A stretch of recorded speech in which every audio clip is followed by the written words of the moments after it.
Il faut pas non plus rester trop longtemps parce qu'on est vite repéré. Et il ne croit pas si bien dire. Tu vois, t'as déjà un mec qui regarde là-haut. Sur le parking, cet homme regarde passer la voiture avec insistance. À force de tourner dans le quartier depuis plusieurs jours, les gendarmes auraient-ils attiré l'attention? Dans ces cités, Cédric le sait, il y a des yeux et des oreilles partout. Un enquêteur doit parfois se montrer patient. Et Cédric le sait, pour attraper ce suspect insaisissable, de la patience il va sans doute lui en falloir. On peut dire que cet individu fait tout pour nous éviter. Il a été convoqué une première fois, ensuite il laisse son frère au domicile, probablement pour pas qu'on ait à casser la porte.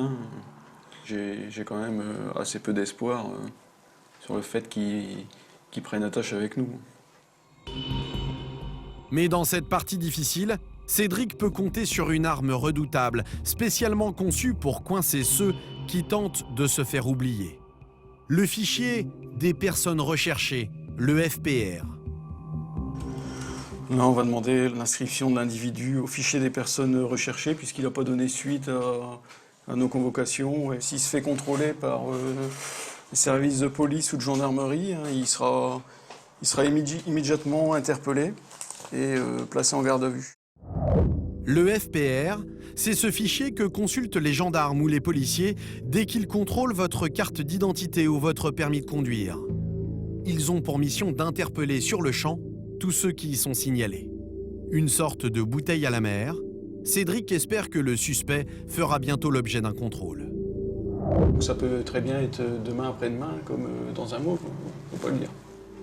Pour Cédric, rien de plus simple. Il rédige une fiche détaillée sur son affaire avec l'identité complète du cambrioleur présumé. Chaque gendarme, chaque policier du pays est alerté en un seul clic. Voilà. Mais l'enquêteur ne va pas attendre cette interpellation les bras croisés.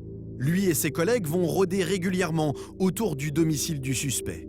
Et ils vont s'apercevoir que dans la cité, eux aussi, sont surveillés de très près.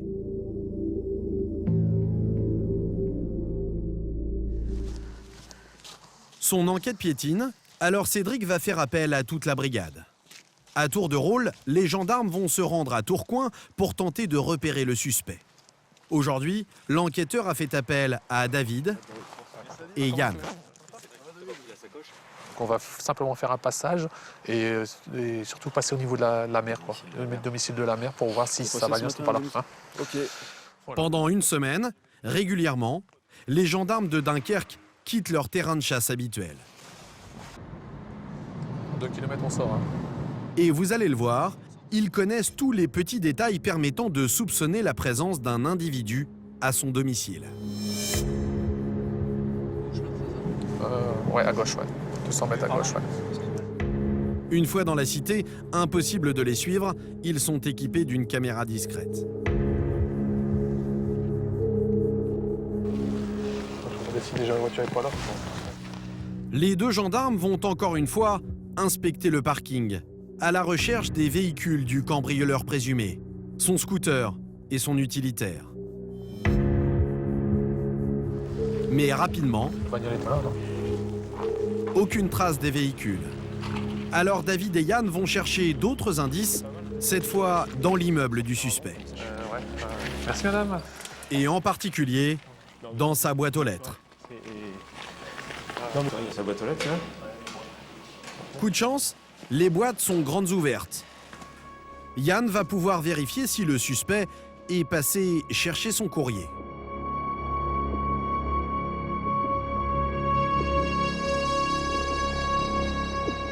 C'est pas son nom.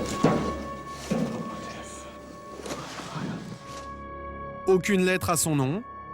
L'homme viendrait-il ici de temps en temps? Mieux, serait-il chez lui, en ce moment même? Pour en avoir le cœur net, les gendarmes vont tendre l'oreille devant sa porte. Mais dans l'appartement, pas le moindre bruit. Et impossible de rester trop longtemps dans l'immeuble sans risquer d'alerter les voisins.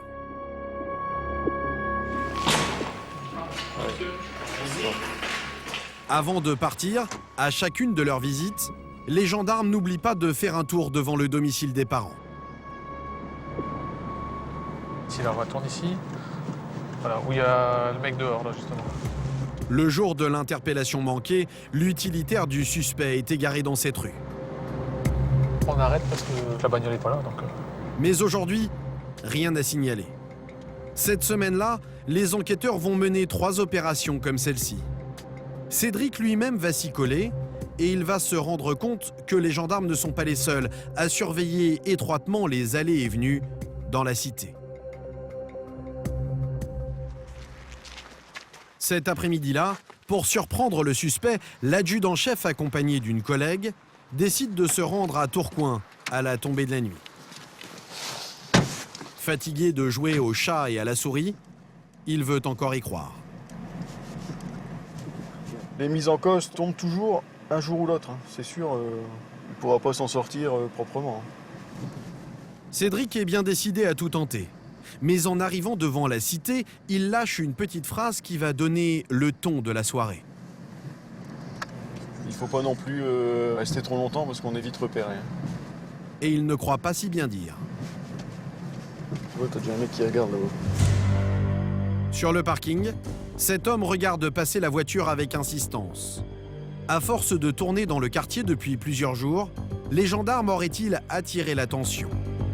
Dans ces cités, Cédric le sait, il y a des yeux et des oreilles partout. Il y a des personnes qui font le guet. Et donc c'est très difficile pour nous de pouvoir s'approcher du bâtiment. Si ce n'est pour se retrouver pris à partie de plusieurs jeunes. Donc qu'est-ce que tu fais là et qu'est-ce que tu viens faire dans notre quartier? T'es de la police? Ça, c'est pas la première fois que ça arrive. Hein. Il vaut mieux prendre les distances de sécurité. L'enquêteur fait le tour du pâté de maison et se gare juste derrière l'immeuble, d'où il a une vue imprenable sur les fenêtres du suspect. Là, on voit qu'il n'y a pas de lumière. En fait. Mais alors qu'il scrute l'immeuble, le gendarme remarque le comportement étrange de ce véhicule qui ralentit en passant à sa hauteur. Il nous a repérés.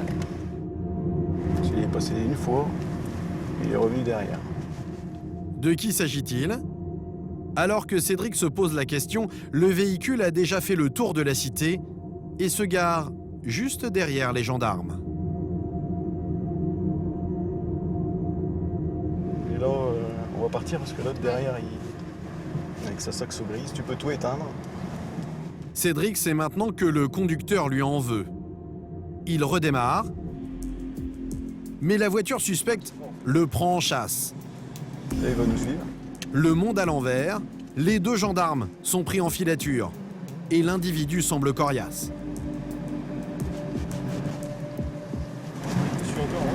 Les méchants qui suivent les gendarmes. C'est pas mal ça quand même. Ça va pas nous suivre longtemps. Hein.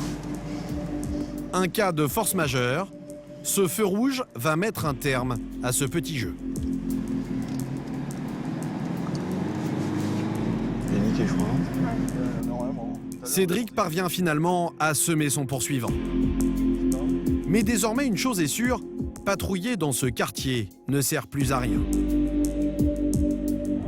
Le suspect n'est sans doute plus là, et s'il l'était, il serait prévenu de l'arrivée des gendarmes par ses copains de la cité.